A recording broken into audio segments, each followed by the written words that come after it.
Nick Knock Talk. Yung! Welcome guys! Ito naman tayo, no? Magbubukas na naman tayo ng mga ating mga in-orders itong mga nakakaraang araw.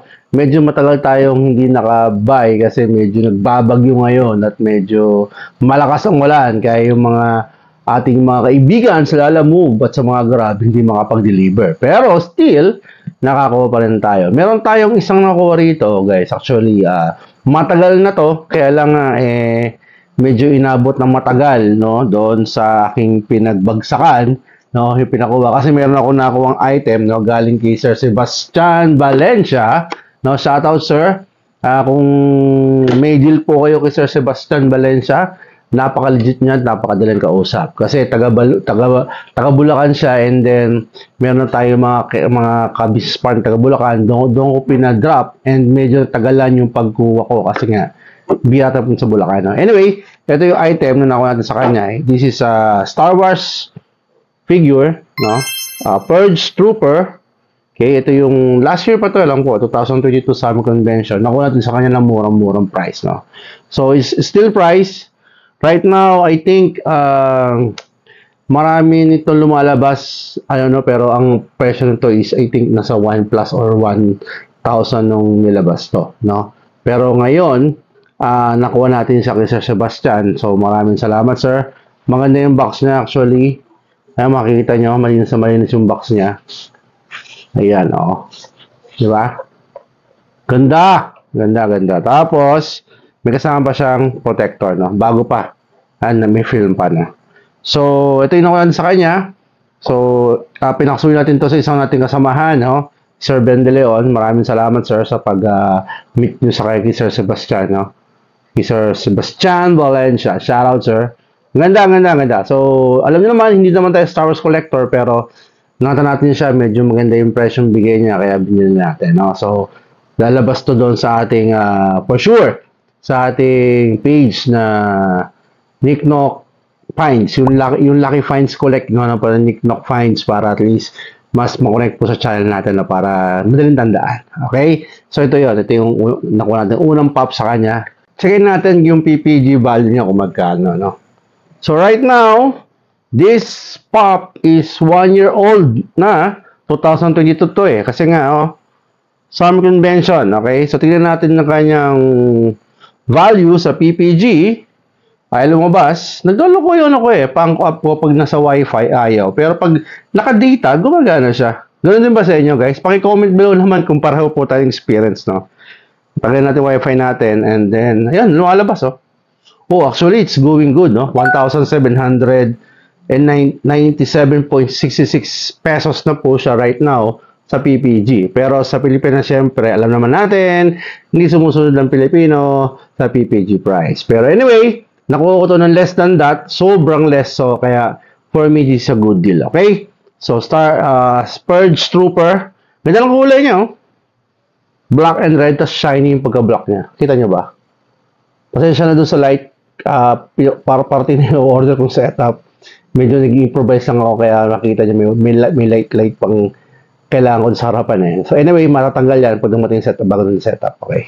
Ganda niya actually. Hindi siya out of the box, kasi hindi na siya collection, so for sure, bibenta natin siya eventually, no? Tapos, meron tayong napalulong dalawa na auctions na panalunan, no? Galing to kay Sir Eugene, kay Sir JC Marcelo, no? So, yung una, nagbid siya, and nakita ko mura yung item, kaya kinuha natin. Yung una natin nakuha sa kanya, kay Sir JC Marcelo, ang daling kausap, masap-kausap din, yan. Ito yung una natin nabid sa kanya, no? Nakuha natin so ng mura lang. Ayan. So, si Mr. Fantastic, no? Ito yung, guys, kung makapansin nyo, hindi ito yung regular na Mr. Fantastic na nilabas na Fantastic 4. Ito yung tinatawag natin Marvel Collector Corp from Amazon, sa Amazon exclusive. So, sa Amazon nyo lang makukuha to. Nakabox po siya. And I think nung nilabas to, nakakuha ko ng, I think, 4 pieces na box na to. And then, nabenta rin natin. Yung t-shirt, syempre, ginamit natin yung Fantastic Four natin. Ganda t-shirt niya. Actually, sa lahat ng Amazon exclusive na MCC or Marvel Collector Corp, yun yung pinakamagandang t-shirt na nakita ko yung Fantastic Four, no? So, ito siya. Ito yung isang kasama si Human Torch, pero ito, nakuha natin sa kanya ng napaka-steal price. Actually, in-auction to, napalo natin, ang ganda ng box, no? So, sa mga, wala pang Mr. Fantastic dyan, o meron naman kayo na regular, itong MCC, ito, ang ganda nito, tingnan nyo. Iba yung forma niya, okay? Actually, meron ko itong personal ko nito, kasi nga, mas kinip ko to kaysa doon sa may regular na Fantastic, ni Mr. Fantastic, kasi mas maganda po ito for me, no? Saka, syempre, stickered, sampa, tama? So, tingnan natin kung magkano yung price ni Mr. Fantastic right now. Ang PPG value niya is 1,020 pesos. Medyo hindi siya gumagalaw na maganda. Maybe siguro may mga variant or what. Pero I hope pag lumabas yung MC Fantastic Four, magtaas na yung price nito kasi I don't know, hindi sa OG. Ang OG yata, parang OG na rin kasi ito yung na Mr. Fantastic yata. Pati yung isa, yung regular niya, ito, yung regular niya na pose yung naka-pisk yan. Iba kasi pose nito eh. Iba kasi yung kamay niya. No? So, hopefully, malabas yung MCU na Fantastic Four and mag-gun up na yung price ng Fantastic Four. So, to be honest, ang presyo ng Fantastic Four sa pop, medyo mababa. Siguro, hindi ganun kasikat. No? And isa pa, nakuha natin kay Sir JC Marcelo, no? Ito, gustong-gusto ko to actually. Ang cute nito. This is Spider-Man Far Away From Home. Hindi ako bumibili ng pop noon kasi hindi ko siya gusto. Hydro Man, medyo nalamihan ako. Pero itong Molten Man na regular, hindi ko kinuha. Pero itong Glow in the Dark, kinuha ko siya. Tapos games exclusive to eh. Galing kay Sir JC to, napanood ko rin sa ano. Taka ko, ba't nila, ba't ako lang nag-bid eh. Although may mga damage siya ng konti, hindi naman ganun kalaki. Kita ba? Medyo lubog na ng konti. Pero para sa price niya, naraplonan ko, sulit pa rin. Saka may konting grease dito. Kita ba? Saka to. Yun lang naman actually, ang tama. Pero other than that, good, still good. Ay, consider ko pa rin ito na sa mga 8.5 to 9 yung box niya. And sa price na nakuha natin, very still price, no? Kaya, still, this is a good point na nakuha natin, no? This is a games exclusive ni Molten Man Glow in the Dark. So, wala akong pang glow eh, pero tingnan natin sa mga susunod video, may pang glow na tayo, okay? So, presyo niya, PPG, right now, si Molten Man is sa 971 glow. So, medyo hindi ganoon, pero doon sa picture, ang ganda ng glow niya. So, games exclusive. For me, good find. Nakuha natin ito ng mura lang. Okay? Of course, yun yung tatlong pop na nakuha natin. And then, may dumating tayong mail. You got mail. Galing naman ito kay Sir Eugene Peter Joy Huelgas, no? From Mindoro, Calapan. At I believe, nandito yung isa sa mga missing kong comics sa hindi Fantastic Four. sa X Factor. Kasi dalawa na lang missing ko dyan to complete to 71 to 100. Kaya sabi ko sa video. Ngayon dumating yung 78 naligaw eh. Pero on the way na rin sa atin. So finally, makumplete natin yung run ng X Factor ng 71 to 100. And open natin to. At medyo mabigat. Isa lang to pero ano kung nilagyan niya na sinamahan niya ng previous or what, di ba? Tira natin. Ito oh. Yon. Makita natin siya kung ano laman.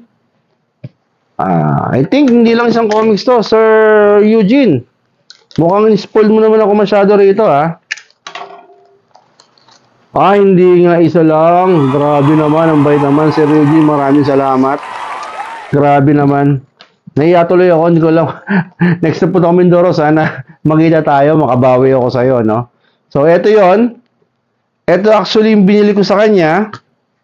This one, and then X Factor 100, no? Okay, so muro-muro kinuha to, issue 100. Ito yung foil, no? Hindi ko pa nababasa to, pero mababasa natin ngayon kasi dumating na, no? Tapos may freebie siya binigay sa akin. Grabe naman.